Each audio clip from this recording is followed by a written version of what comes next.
بسم اللہ الرحمن الرحیم نحمدہ ونصلی علی رسولہ الکریم اما بعد۔ کافی احباب کی طرف سے ایک سوال بار بار پوچھا جا رہا ہے کہ جو لوگ قرآن مجید یاد کرنے کے بعد بھول چکے ہیں تو وہ دوبارہ کس طرح قرآن مجید یاد کریں گے،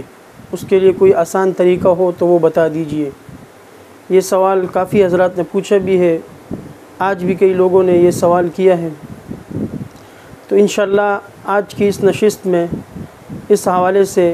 ایک آسان طریقہ بتاؤں گا کہ اگر اس طریقے پر عمل کیا جائے تو جو قرآن مجید بھلا چکے ہیں انشاءاللہ اگر وہ اس طریقے پر عمل کریں گے تو وہ قرآن مجید دوبارہ ان کو یاد ہو جائے گا۔ قرآن مجید بھول جانے کے بعد دوبارہ یاد کرنے کے مختلف طریقے بیان ہوئے ہیں۔ کچھ طریقے کافی لمبے ہیں، کچھ طریقے ایسے ہیں کہ ان میں وقت زیادہ درکار ہوتی ہے، اور کچھ طریقے ایسے ہیں کہ جس میں کافی محنت کرنی ہوتی ہے، کچھ طریقے ایسے ہیں کہ اس میں دوبارہ سے اثر نو، جس طرح قاری صاحب کے سامنے کلاس میں قرآن مجید یاد کرتے ہیں اس طریقے سے یاد کرنا دوبارہ ہوتا ہے۔ لیکن یہ جو آج ہم نے آپ کو طریقہ بتائیں گے انشاءاللہ یہ کافی آسان بھی ہے اور زیادہ محنت بھی نہیں کرنی پڑے گی اور زیادہ وقت بھی اس میں نہیں لگے گا۔ سب سے پہلی بات تو یہ ہے کہ جو حضرات قرآن مجید بھلا چکے ہیں وہ اس فعل پر توبہ اور استغفار کثرت کے ساتھ کریں۔ دوسرے نمبر پر اللہ کی رضا کی خاطر دوبارہ قرآن مجید یاد کرنے کا عزم اور اہتمام اور ارادہ کریں۔ اور تیسرے نمبر پر جو احادیث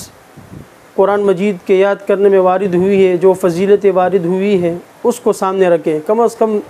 ایک دو حدیثیں اسی طرح یاد ہونی چاہیے کہ جو قرآن مجید کی فضیلت میں وارد ہوئی ہے۔ مثال کے طور پر جو مشہور حدیث ہے صحیح مسلم کی، خیرکم من تعلم القرآن وعلمہ، حضرت عثمان سے روایت ہے کہ تم میں سے بہترین شخص وہ ہے جو قرآن مجید سیکھے اور سکھائے۔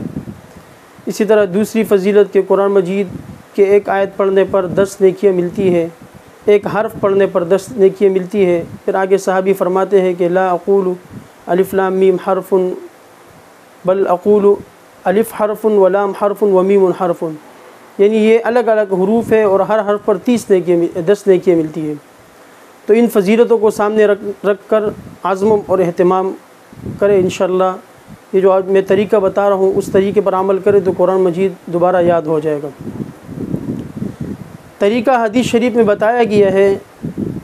صحیح مسلم کی بھی یہ روایت موجود ہے، صحیح بخاری میں بھی ہے، تعاہدوا هذا القرآن فوالذی نفسی بیدہ لہو اشد تفلتا من الابل فی عقلها،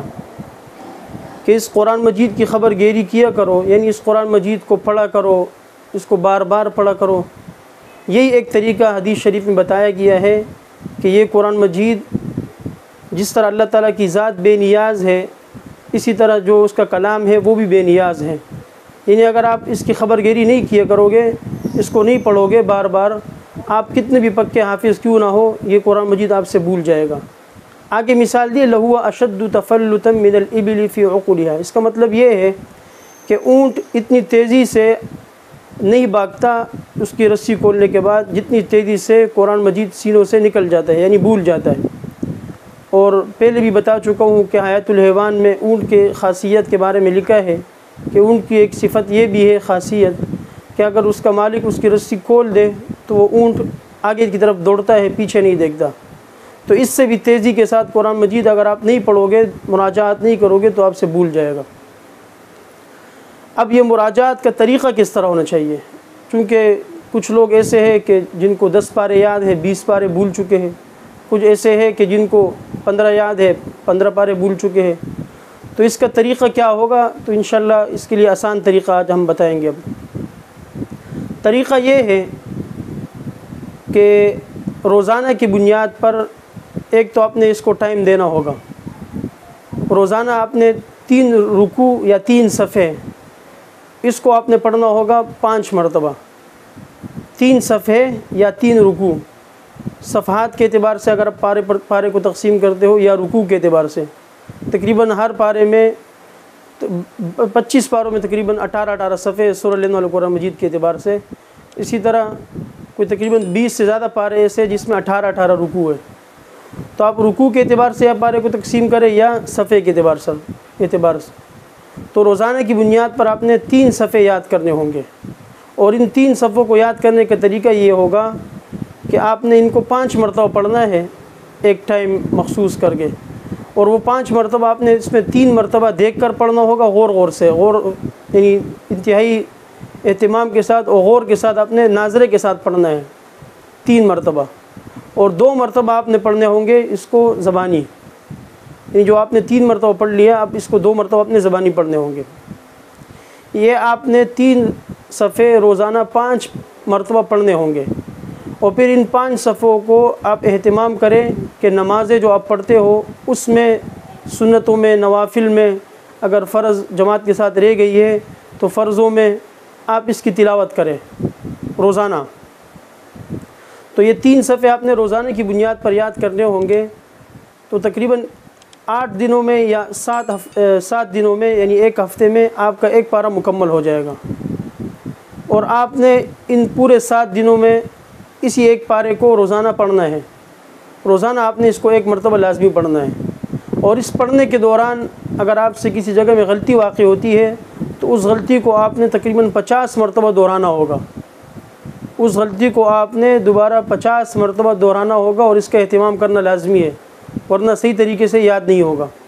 جو غلطی آپ سے پڑھنے کے دوران آتی ہو اس کو 50 مرتبہ آپ نے دہرانا ہوگا، اور جہاں پر غلطی نہیں آ رہی ہے تو وہ اسی جگہ کو اسی طریقے کے ساتھ پڑھنا چاہیے، اس میں غلطی آنے کا امکان نہیں ہونا چاہیے۔ تو جب ایک ہفتے میں آپ کا ایک پارہ مکمل ہو جائے گا تو آگے آپ نے مہینے کو 10 دنوں پہ تقسیم کرنا ہے، یعنی 30 دن۔ پھر 3 دن تک آپ نے اسی سپارے کو روزانہ پڑھنا ہوگا نمازوں میں۔ جب 10 دن مکمل ہو جائیں گے تو ایک پارہ آپ کسی حافظ کو امتحان دے دو، یا اس کو خود 1 مرتبہ پڑھ لو، اس میں جہاں بھی غلطی آئے تو 50 مرتبہ آپ نے اس غلطی کو دہرانا ہوگا۔ اسی طریقے کے حساب سے پھر اگلے 10 دنوں میں آپ نے ایک دوسرا پارہ پڑھنا ہوگا۔ تو اس طریقے کے مطابق آپ 10 مہینوں میں انشاءاللہ پورا قرآن مجید، اگر کسی سے پورا بھول چکا ہو تو وہ پورا قرآن مجید یاد کر لے گا آرام سے، اور انشاءاللہ یہ کافی مجرب طریقہ ہے، کافی لوگوں نے آزمایا ہے اور آج ان کو قرآن مجید پکا یاد ہے۔ اسی طرح یہ طریقہ ان لوگوں کے لیے بھی مفید ہے جن کو کچھ پارے یاد ہے اور کچھ یاد نہیں ہے، مثال شروع کے 10 یاد ہے، آخر کے 10 یاد ہے، بیچ کے 10 یاد نہیں ہے، تو وہ بھی اسی طریقے کے مطابق ان 10 پاروں کو یاد کریں۔ اگر کوئی چاہتا ہے کہ رمضان سے پہلے میں اس کو قرآن مجید کو دوبارہ یاد کر لوں، یعنی رمضان سے پہلے مکمل ہو جائے اور 10 مہینے زیادہ ہے، تو اس کو آپ 6 مہینوں کی ترتیب میں بھی لا سکتے ہو، یعنی آپ نے پھر 3 صفحوں سے پھر بڑھا کر 5 صفحے کرنے ہوں گے۔ تو یہ طریقہ کافی مفید طریقہ بھی ہے اور کافی آسان بھی ہے، اور اس میں کوئی زیادہ دقت بھی نہیں ہے کہ قاری صاحب کے سامنے بیٹھ کر دوبارہ یاد کیا جائے۔ بس آپ نے دن میں تقریباً اس کو 1 گھنٹے کا ٹائم دینا ہے، اور 1 گھنٹے میں آپ نے 5 مرتبہ نیا سبق یاد کرنا ہوگا، اور اس نئے سبق کو آپ نے 3 مرتبہ ناظرے کے ساتھ غور سے پڑھنا ہے، اور 2 مرتبہ آپ نے زبانی پڑھنا ہے اس کو، اور جہاں پر آپ سے غلطی آ رہی ہو تو اس غلطی کو آپ نے 50 مرتبہ دہرانا ہوگا، یعنی اس آیت کو آپ نے 50 مرتبہ دہرانا ہوگا، تاکہ زندگی میں دوبارہ اس مقام پر کبھی آپ سے غلطی واقع نہ ہو۔ تو اسی طرح یہ ایک پارہ جو ہے آپ نے پورا ہفتہ روزانہ کی بنیاد پر آپ نے اس کو دوبارہ سے پیچھے پڑھنا ہوگا، مراجعات کرنی ہوگی انشاءاللہ۔ اگر آپ کو ایک اس طریقے مطابق آپ نے عمل کیا اور آپ کو پورا قرآن مجید یاد ہو گیا، تو پھر اس کے بعد ایک اور طریقہ میں بتاؤں گا اگلی نشست میں، کہ اگر کسی کو قرآن مجید پورا یاد ہو مکمل طریقے سے، کچھ کبھی غلطی واقع ہو جاتی ہے، لیکن یہ ہے کہ اس کو اطمینان حاصل ہو کہ مجھے قرآن یاد ہے، تو اس کے لیے بھی ایک طریقہ ہے، وہ انشاءاللہ اگلی نشست میں بیان کروں گا۔ اللہ پاک ہم سب کو قرآن مجید حفظ کرنے اور اس پر عمل کرنے کی توفیق عطا فرمائے۔ وآخر دعوانا ان الحمد للہ رب العالمین۔